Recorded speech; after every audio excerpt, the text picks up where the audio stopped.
economics. Now I hear baronomics. What's baronomics? I coined that word to showcase President Barrow's system of economics, his approach to management of the Gambia's economy.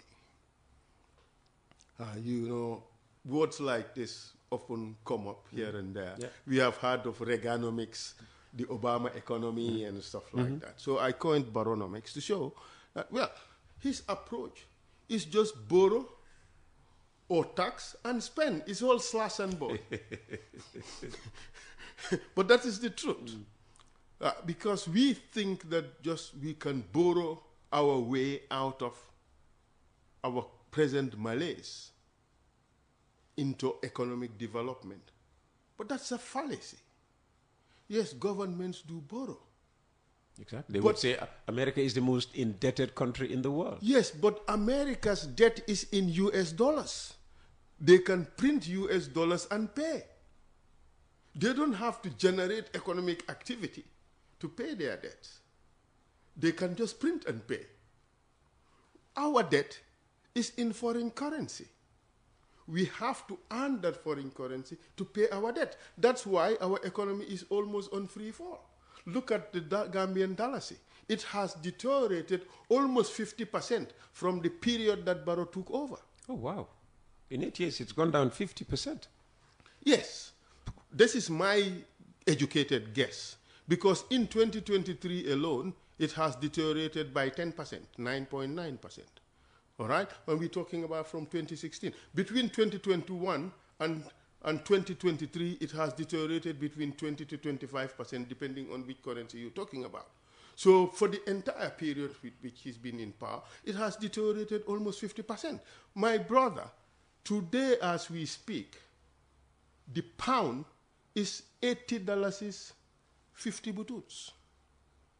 Well, if I say this, they'll say, oh, Ensa Faal does not know what he's saying, and they will quote you the central bank indicative rate. Who is trading on the central bank indicative rates? Nobody. Nobody. All right? We have to be real and go to the market and find out what is happening there. In fact, by the end of the year, we would be lucky if the pound sterling does not hit $100. Are you serious? In a few months, it will go from 80.50. No, I'm talking about this pound sterling. Yeah. The euro is now $80.50. Oh, okay. Okay. The euro is 80.50. But remember, the pound is where? The pound is almost 88 or so. Okay. I haven't traded. And you're saying in the next 7 months it could hit $100? Yes. Wow. And let's watch. Maybe they would artificially try to prop it up to show that Ensa Faal lied on this matrix.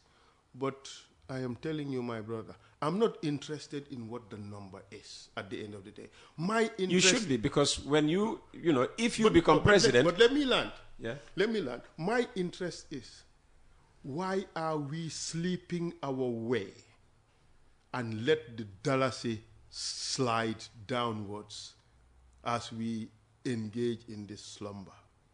This government is sleeping and the dalasi is sleeping. Until when? It is about time we end this.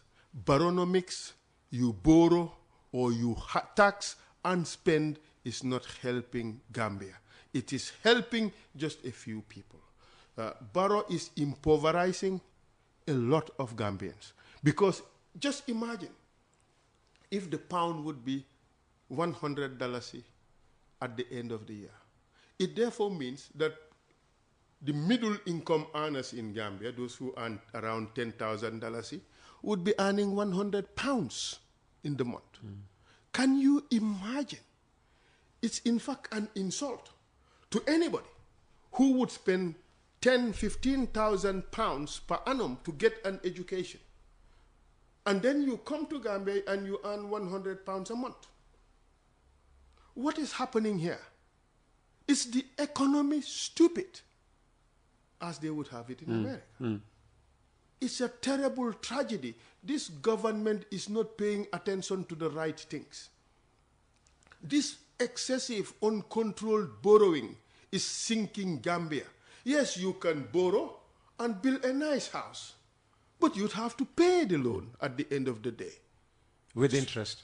With interest. So you impoverish everybody along the way. That is what is happening to us. Well, imagine a debt of 120 billion. We cannot afford that. You see, instead of putting all this debt on roads, look. Roads are good, aren't they? Infrastructure is good. It helps develop. It helps encourage fastest development. But the thing is, you have to invest in your priorities. And our priorities are not these roads that we have. Our priority is to save Gambia from the excessive leakage of foreign currency. And to do that, we have to invest massively in agriculture. Remember, we spend $300 million to import what we eat. I will invest a lot of the money that we receive in agriculture to prevent the leakage of that $300 million. Because if we would save that $300 million, we would have our own money to invest in infrastructure. I was just about to ask you, should you ever become president, how would you deal with the situation? I hope it doesn't get to the point where the pound is $100. It is scary, isn't it? Because then you would inherit also a foreign debt stock that you will now be unable to, because you will still have to pay in pounds. Yes. £10, as you say, suddenly becomes what? Exactly. $1,000. Exactly. So this is something we cannot afford. That's why I say Baronomics is bad. It's poisonous, it's toxic, and therefore Adama Barrow's government has to be removed from this country through the ballot box come 2026.